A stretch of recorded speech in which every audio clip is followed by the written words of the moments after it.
And the first routine is joining her. They also shouldn't sleep in too late. 9 o'clock is a reasonable time. Yeah. This is Inset CPD podcast.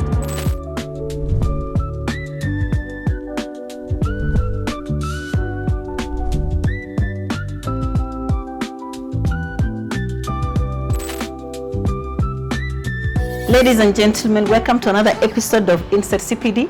And today we are excited. Hi, Miss. How are you doing? I'm very well. Today we are talking. I'm always saying today we are excited. Banange. We are excited. I know. So we are starting off this episode by starting the new year and Yes. looking at what routine are you setting to Yes. set the pace for the class, for your home, for everything that you're going to be doing. And the first routine is joining her. Please sign up, because Sign up. that's what makes your mind to. I remember I've said it, but I'm going to repeat anyway. So now we're talking about routines, and I think Miss, you're going to take us just through what routines we can set up at home. But before we do that, let me talk about what routines you can set up in school. But I feel even before we talk about what routines you talk about and all that, why is it important to have a routine? Like, especially for children, for a school setup. You know, we've said it helps to set the mood. Yeah. It helps to reduce anxiety. It makes the lessons going to school more predictable. You also don't want a situation where when you wake up, your boy he wants to go to school, he's feeling I don't want. So at least he knows when I go to school, I'll find my class teacher. He will be like this. That's what he's going to do. If I don't do homework, this is what I expect. You see, Yeah. if I come with the right with pastoral things as well, if I am mean to my desk mate, this is what will happen. Routines have a lot to do with how students behave, because Yeah. they know this is what is it. It's like an unexpected code of conduct, sort of. So even as we're talking about it, inside CPD, I know it's talking about professional development, but we have to go back to where it begins, because Yeah. we are practicing it in the classroom. And as a teacher, I appreciate a lot when the kind of student that is coming in is well rested, well prepared for the session. Yeah. So what are some of the things that I do to what are some of the routines you can do to set the mood and set the expectations for your class? If you're a homeroom teacher, that means you sit in a class and you have given the custody of 20, 24, 18, 17, 16 students. So sometimes you just need to be aware of how many students are you working with. So first, before the students come, if you're like our school where we meet earlier to prepare for the students, then you kind of will have a day or two to set the mood. You'll organize the classroom. You'll have the name tags where possible. At least now you already know the students. If it's second term, you know where they're going to be sitting. But if it's CBC and you're getting a new set of students and you don't know exactly who you're expecting, then just have a random 3 people per group or 4 people per group, and then once they settle in, you can now reshuffle the class later. But Yeah. at least the first thing is, by the way, I hope you're not all sitting facing the front. If we are, that's an opportunity for you to grow professionally, because the students are supposed to interact. Yeah. How are they interacting if they're all facing you and you are on Mount Kilimanjaro? In fact, I've just Gonna be thought hard. that It's can gonna be a be really nice. hard. That can be a really nice topic. We need to talk about that. Arranging the classroom for maximum effect. I think student learning experience. Yes. Yeah. But I think that one we will discuss. And I may need your help as well, you know. Anyway, so Yeah. so that's the first thing. And then the second thing is, let them have the set of rules as this class. It's like a small home. Yeah. Okay, and as a home you work within. Even most children know mom doesn't like this, my dad doesn't like this, so why would they come to school and then they're just having a free laissez-faire kind of attitude? So they need to know, when I come to year 11S, this is what I expect. When I come to year 2S, this is what I expect. When I come to year 3N, this is what I expect, regardless of the time. Whether the teacher is there or not, this is how 3N behaves. Yeah. This is how 2R behaves. This is how one white behaves. You understand? Yes. So that's those expectations is what has to do the routine the teacher has put in place, the school has also put in place, such that whoever is coming in just kind of fit in. They do, yeah. Yeah. So that is the first one. Actually, it's the second one, but I'm not counting anyway. The next one, the next one is you can actually also have a bit of a reset where you talk about yourself. Yeah. When I say this, I mean, I'm assuming you're going to meet the students at the door as they're coming in one by one, and then they sit down and then you talk about yourself. So who is this person they're meeting? Yeah. They might have met before, it's okay, but it's okay to set the pace again. So who are you? What are your hobbies? Leave alone your professional qualifications. If you like to knit, if you like to have KFC once in a while. I've mentioned KFC. You want them to meet the times. individual teacher. Yeah, they want the person. Exactly. We need the person, not necessarily, the CPD coordinator. Because at that point, I'm not the CPD coordinator. You understand? Yeah. So at that point, you can create a connection, and then you can also ask them to say something about themselves. Yeah. So that kind of eases the air, the atmosphere to have. And you see, the good thing is for our school, we usually have around 2 hours actually to just sit with them, which makes it easy for us to establish that bond and set the pace. When we are setting the routine, part of it could be involving them, asking them to share some of the things that they did over the holiday, the experiences, and in that position, you're able to also say, they can also say what they expect. Yeah. As they're saying, you're picking notes to see what can I do better as a teacher. So maybe they're saying, I went to see my grandma, I did this, I went bowling, I traveled, I went out of the country, I went on holiday in South Africa for these days, and so on and so on. And then you pick it up from there to see, so now that we are here, remember the kids have been listening to music, they've been doing all sorts of things that are not restraining them to a small room, okay, where you're going to be the one in charge. So you have to make sure that you are creating an environment where they are free to share, but at the same time, they're not feeling, I wish I'm still on holiday. Yeah. Of course, it's bound to happen, but still, we can make it better. Yeah. Okay. The next thing is we're looking at, apart from the normal routine and the activities we are looking at, what else can we do? We can also talk about the things that didn't work last time. Yeah. Okay. For example, I didn't like this, I didn't like that. If you didn't do it at the end of the term, then that's okay.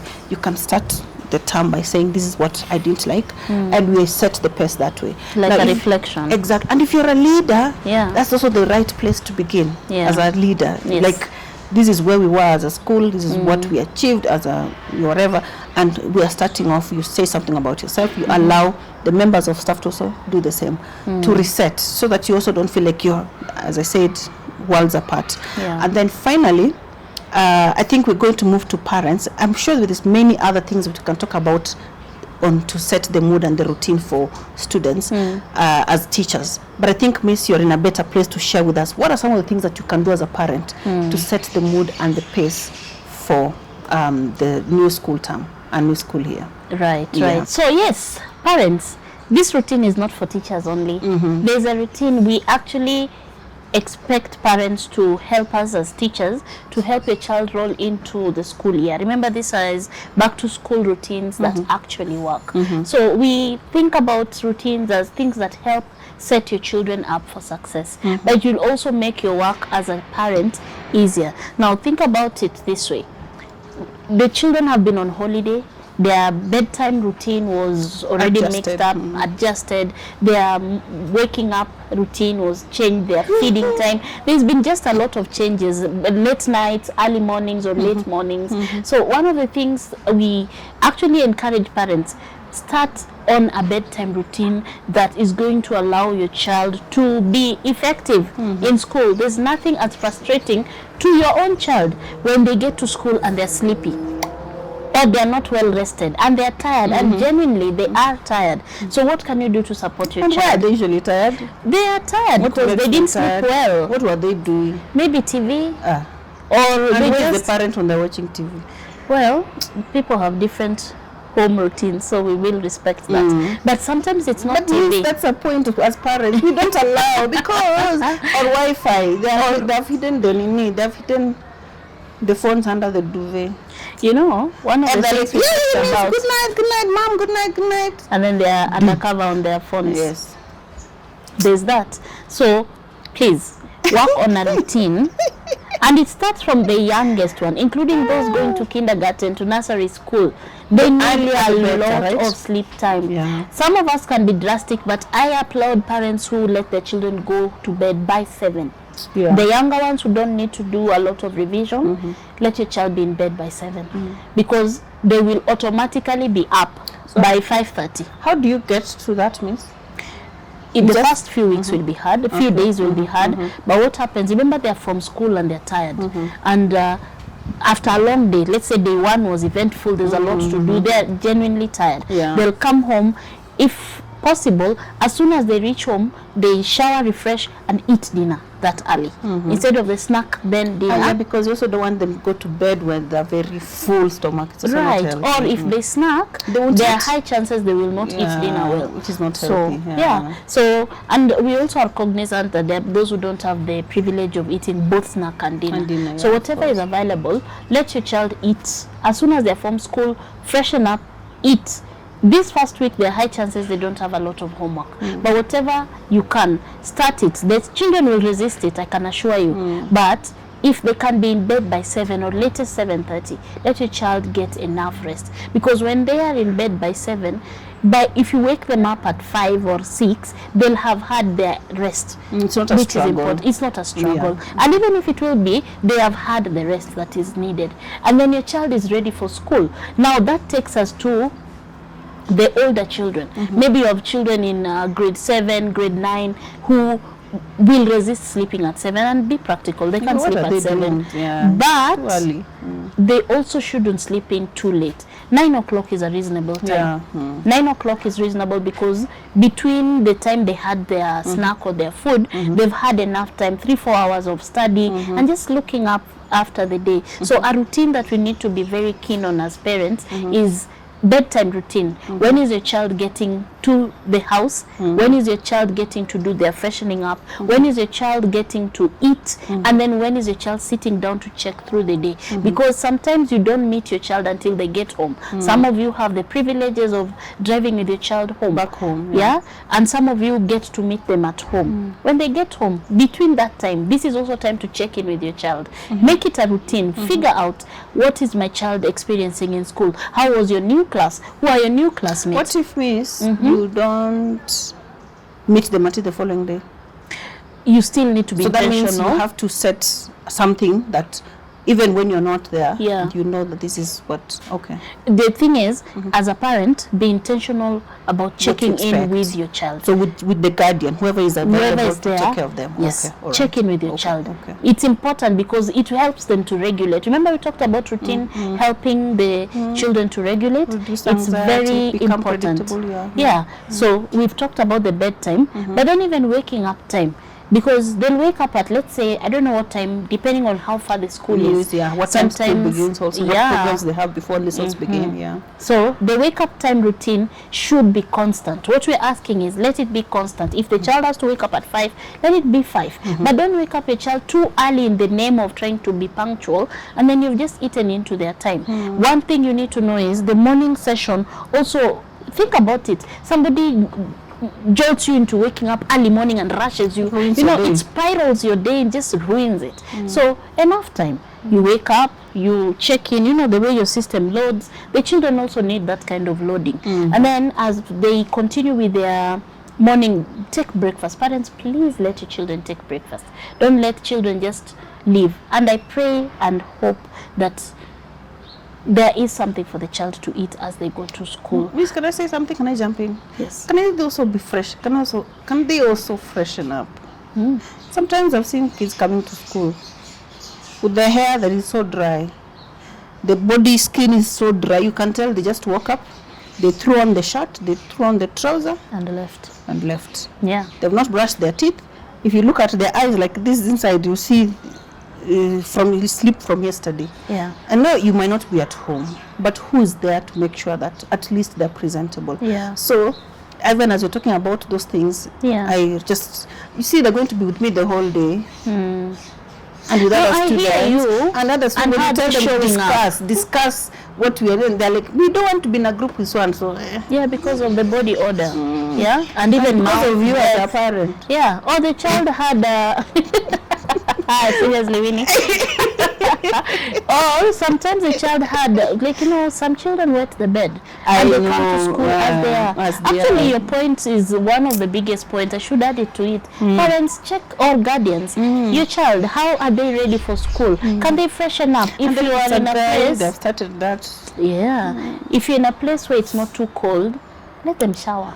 These are things that they seem normal or just and sometimes the parent is the one who's dropping the child. They sit with them in the front car. Zero The chills. child is thinking, and you bring them to who? Miss. I'm I'm sorry, but I have to say it. And then now, when you don't even know you don't even know how to call that parent because you saw them coming from the car. Yeah. And say goodbye. So yeah, parents, this is a routine back to school. January, please let the children come clean. Yeah. Really. Yeah. That morning freshening routine. There's something I've also It's burning. about. You know what? Take it away. Winnie has been. I think this is personal. I know. Imagine, take it away. Go on. And then we're talking about morning routines, right? You know very well your child is now transitioning from puberty to teenagehood, right? And you know they're too young to figure out all these things. They just need some guidance. So sit them down, tell them that my daughter or my son, because you're growing, you know what's going to happen when you come to class from PE? It's going to be a bit difficult because you've been running. Yeah. You don't run and expect vanilla and strawberry to be oozing from your body. You're going to have You're body going to odor. have some body odor. So let's manage it. As a parent, even if you can't do it, have someone to help with that. Because now you'll find the whole class is interrupted sort of just because a student has walked in.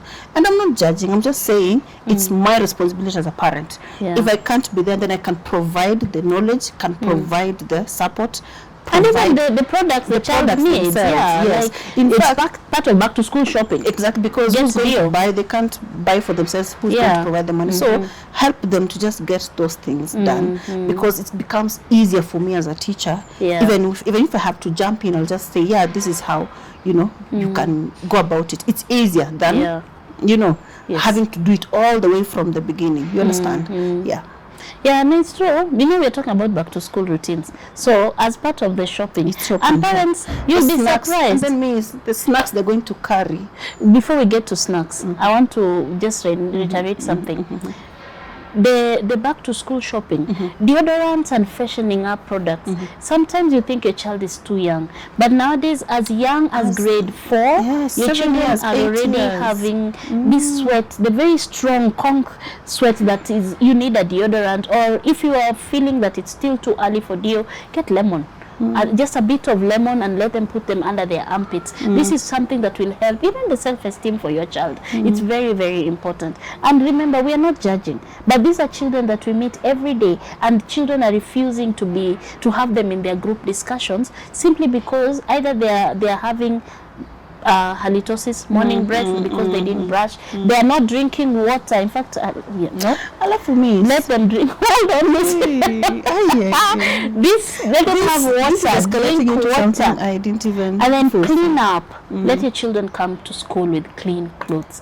I am saying this with a lot of passion because they are going to be in the presence of other children, and children are nasty. I was going to say that. Children are so nasty to each other. So they will start letting a child out of their groups because of their hygiene, because of how they are presenting themselves, because your child came to school with clothes that have been worn for a whole week and have not been changed. Parents, remember, this might come across very harsh, but this is your doing. Guardian, parent, kindly check on what your child is wearing. Check on your child's hygiene, including the inner garments. Check on them. Check on them. And now, even as we're talking about the snacks, be intentional about what your child is carrying, because there are those who forget, genuinely forget. Because they're kids, that's they're what they children. do. They forget to carry something to snack on. But forgetting once, twice, acceptable. But if it is daily, Then it's my mom you. didn't give me, my auntie didn't give me, I forgot daily. And so that means a child is constantly borrowing or begging from your friends. snacks. This is building onto a very low self-esteem for your child. Be considerate. And I'm not asking us, Miss, we're not talking about the juices and the sodas. Please don't do those. Man in a bottle Keep of it water is simple. sufficient. Keep it simple. A slice of bread. A simple snack, just so that to carry your child Popcorn. on through the day. Crisps. Popcorn, crisps, a fruit, A a simple banana, hot dog, you know. some berries, Make some, it a cream simple. cake. Yeah. Muffin. Although also I realize there are schools that provide these snacks for their schools, for their students. But as a parent, watch out. What is your child eating? These Yeah. are things that we see, and a lot of times they go unspoken. And when they're unspoken for too long, your child is already dealing with shame based on something you could have done Of for something that them. could have been avoided. Yeah? Yeah. And now that brings us to the emotional readiness of your child. Before we come to that, Miss, Yeah. I remember at one point in school I was punished because I didn't have the essentials. Yeah. And like you see the way you need to have this and this and this and this. I particularly remember it was a novel. Yeah. A novel, Judy the Nun novel. I do not buy things. It is my parent who buys. Yeah. My parent has sent me to school and told me we'll get it. Yeah. They have trusted that the teacher is going to be reasonable enough to understand this is not, I don't need to punish the student, it's need to Between deal the with parent, the parent. yeah. So sometimes don't put your child in that situation where they are constantly getting in conflict, yet it's something you can officially communicate with the teacher that I am working on this. For example, if it's the essentials, just say I'm working on this. Yeah. It will come at this time. Don't wait for the teacher to reach out, because by the time the teacher is reaching out already, they've had a conversation with your child, which may not necessarily be the one you want your child to have. That's you true, understand? that's true. So if it's the essentials, if it's the gel pens they want, if it is the Fountain. yeah, Yeah. exactly. If it is the supplementary books they want, if it is just going to do dress up for a career and they're supposed to have this, if it's not possible, talk to the teacher. The teacher will cover the child. That's true. That's very true. If you would, nobody will even know that this child didn't have this and this. Yeah. If you just communicate, that's the role of the teacher, to make sure the child does not feel embarrassed in any way. But you see, if I've not been told, I'm expecting that this is the standard. Although, Winnie, because we are addressing teachers, I'm asking teachers to also extend grace.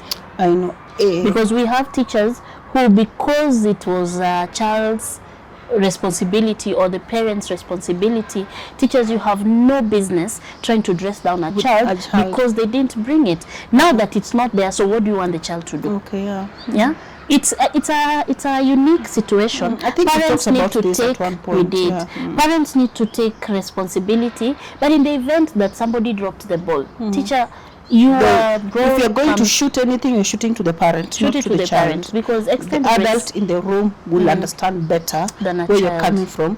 The child will feel picked on, will feel ashamed, will feel Yeah. embarrassed, will feel Yeah. not good enough. And now it goes to the emotional bit you're talking about. Yes. Maybe you can now. Yeah, because it. and parents now, you see, the emotional, as you're buying back to school, have a check-in with your child emotionally. Think about what is going on in the life of this child, and please have the hard conversations. They don't need to be in the dinner table. They need to be where it's around up, but figure out what's going on in the life of your child. Last year, mom, you did not buy me this. Last year, auntie, you forgot to do this and this. This is what happened. Last year, my friends were saying that I smell bad. Those things, they build up to your emotional well-being of the child. Discover, what have I done wrong? As a parent, did I drop the ball? At any one point, maybe there was an activity in school and they needed red t-shirts, for instance, and that day you were away, you had traveled, or you had a funeral or whatever, because life happens, and your child went to school without something essential that was needed. So take back and check in with your child. How did that make you feel? I'm sorry, because just, we are human. right? And just check in with your child, and then try to do better, because this is back to school. We are not only buying school supplies. We are actually developing a routine that will help you work. But the other thing, how will you know? Sometimes the schools also don't communicate early enough. So if there are going to be special days where schools need, if the school needs something unique, let the school communicate early. Or even you. We talked about a parent, I think in our discussions earlier, we talked about a teacher-parent communication, that's relationship. Check in with the teacher. This time, what are those unique things that are going to happen, so that I just prepare. Calendar. Part of your routine as a parent also is looking at the calendar, so that you also talk to your people in advance. You know, on 17th of March, this is going to happen. I don't want to miss. As a teacher, I can say free of charge. It hurts the child so much when they're doing some presentation and they look at the audience, there is no one. You're missing. There's no one. There's no representation. Even if you can't be there, send some representation. Send so someone. Look at the calendar, schedule yourself, like match the school calendar, your child's calendar with your work calendar or your business calendar, so that you create time for those events where this one I have to. And even they will tell you this one you can't miss, this one you can't miss. And then also have some time, because they're going to be those events which you're going to be told like 2 weeks on such a day. It's not on the calendar yet. Even if it's on the calendar, you don't know if your child is going to be involved directly. But once you've been informed, you calendar it. Sometimes you have to have a calendar. Put a Google reminder. There's so much. Do you know how many things I've forgotten to pay for? Yeah, because we forget. Even to service the car, I forget. Because there's so much happening. So imagine if you miss on such a day, and by the time you remember, it's today evening, and if the event is tomorrow, you've not talked to anyone, you've not organized anything. Your child is reminding you, and maybe there's the teenagers who will remind you the morning to the event. Mom, but then you're coming to school today, like, to do it. And then sometimes you need to go to school for what event? You have no idea. So that calendaring is very important, and even just taking tabs with the teacher. I think one of the things let's belabor this point, that be present in the life of your child by reaching out to the teacher. At the beginning of the term, what does my child need? How can I support? Sometimes your child needs 1 or 2 things, but you don't know how to support. The teacher will be able to guide you on what to do in order to support your child. The other final thing that I feel for parents can be very important is checking with other parents who have had children ahead. What worked for you? What worked for you in terms of, maybe you don't have to keep buying, because economic times can be hard. So sometimes things that worked to another parent can help you to reach out. So within the PTA, and I know most schools, if not all, have a PTA association. So within that, how are you supporting one another in order to help your child? Because in the long run, this one child here, or 2 or 3, remember the number you have, are going to be very dependent on how much support you give them. And it will be a smooth year for your child, for the teacher, even for you. And remember the routine. When you maintain them, they support your child's well-being in school. There's one other thing that I thought I should mention. Lately, and it's something that is in our lives, and I think we can also discuss it later, the neurodiverse children. Their preparation is very different from the other children. I know it requires an extra effort, extra patience, just there's a lot of extras to it. Reach out again. If your school has a special education department or a SEND department, find out how else your child can be supported, because sometimes the back to school shopping that you're doing for your child might be more. Maybe there is some access program that your child needs. If there is how else are you reaching out? Sometimes there's even a specific gadget they need, if it's for reading, or some specific things, or an additional support teacher for your child. Don't let your child suffer through the year because you feel the classroom teacher will be sufficient. Sometimes check in with the department. I've paid a lot of money to that school. Lot of money. I don't know why. I do not understand. No, please check in with your child's teacher. Where your child needs extra support, please show up. Because sometimes that special needs department has more capacity to guide and support your child more than the classroom teacher. So it will be additional help for your child. Yeah, and we all need that. We all need that additional support. Yeah. Yeah? I think that's the checklist from my end. Anything for leadership?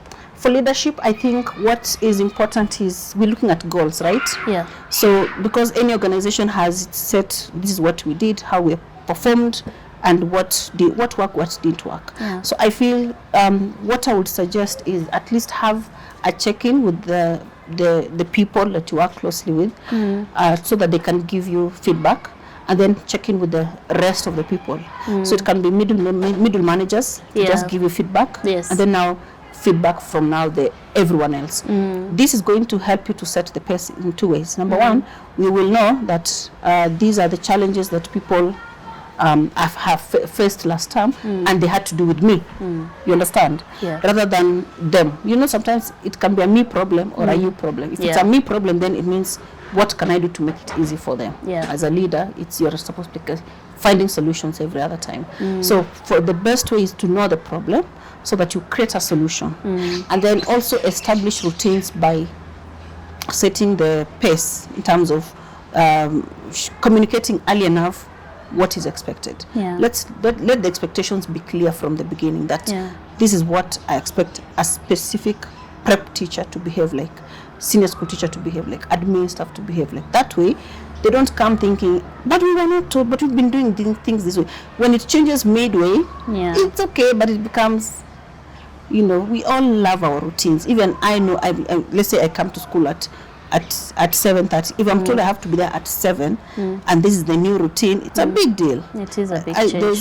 There's a leader who woke up one morning and said our briefing is going to be at 6:45. And miss, we scampered. I drove on the road like a mad woman every morning, Monday morning, to be at the briefing at 6:45 because I was a leader. Because if you come late as a leader, it's even worse. Yeah. So, and this was not a discussion. They just woke up 6:45. We had to, and it's not online. It's in person. 6:45. So sometimes that must have been hard. It was it was so bad. It was so bad. And then we missed several times. I missed once or twice, but the few times that I was able to come, I would see almost 8 or more teachers coming in as late as, you know, because it's something that it's not sunk in. Because also, it's also a good time for me to mention this, that in leadership, when you come to an institution, there are 3 stages. These stages of chaos. You can be called in when there is chaos. Have you ever walked to a classroom that is noisy? No matter how diplomatic you are, nobody's going to listen. Yeah, that's you have true. to stand firm and say, quiet, everyone. Quiet. You have to literally make sure you are topping the voice. You have to be very authoritative, right? Yeah. And then after you've been authoritative, then there's going to be order. Then now you can have the democratic. So as a leader, if you came into an institution when it was chaotic, then you're going to be very authoritative, right? Yeah. And then once they settle down, you cannot continue being authoritative. I don't know if it makes sense. I hear you. You change your leadership to be democratic because now the class is no longer noisy. That's true. Now we need the discussion. So if you continue shouting, everyone's wondering, Why are you shouting? why are you shouting? So there's that bit also. So if the institution is a bit chaotic, then you have to make decisions that are some are going to be very drastic. Make them. They'll call you. They'll hate you. They'll say all those names. But eventually, it will be quiet. It will be calm, and then now you can have the discussion, and then we can now revisit and say, this one was, and then we can change. Yeah. But now you have set. You've set the ground. At least, there's some level ground for you to now lead effectively. Yeah. I think we have wrapped it up for parents, for teachers, and students. Students, you guys know, we work with, I don't know, with parents and teachers. So we rarely talk to students directly. I think one of these days we will do. We need to talk to students directly. Yeah. They tell us how. Anyway, so now we will expect you to guys share your feedback. What are your routines like in your school, in your space, at home? Yeah. Are they working? Are they not working? What are you disagreeing What are you with? disagreeing? Yeah. What we've shared, and what is the most important thing that you can say it's your go-to that Yes. works 100%, tried and tested. Yes. Yep. This is Insert CPD, impacting lives one teacher at a time. Yep. Happy New Year. Happy New Year. Bye-bye. Subscribe, like, share. I always say that. Yeah, and you say it well. Bye, guys. Bye.